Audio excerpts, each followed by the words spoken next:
Absurd negotiations. If you're going to unilaterally cut tariffs by 115%, why even bother negotiating with China?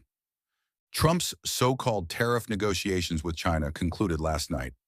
It only took 2 days to resolve what was described as a century-long conflict, an irreconcilable contradiction, a potentially earth-shattering showdown. In fact, it was reportedly resolved within the first hour of the meeting. Some sources say even within 5 minutes. Why? Because Trump's negotiation team immediately proposed, we're willing to reduce China's tariffs from 145% to just 10%. The Chinese delegation was stunned, completely caught off guard.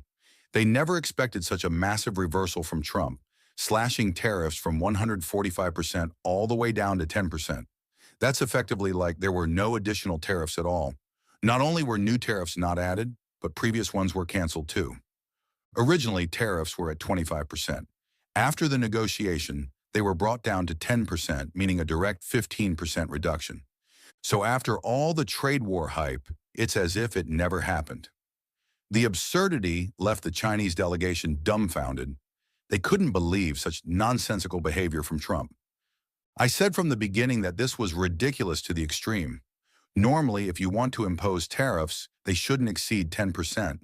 That applies to any country in the world. Tariffs above 10% mean economic decoupling, severing trade ties. So the only reasonable tariff level is 10%. You just issue an executive order from the White House and be done with it. No negotiation needed, because a 10% tariff is easily acceptable, even welcomed. For example, China was already dealing with 25%. If you say it's now 10%, of course they'll accept. Sure enough, it turned out exactly as I predicted, a 10% tariff.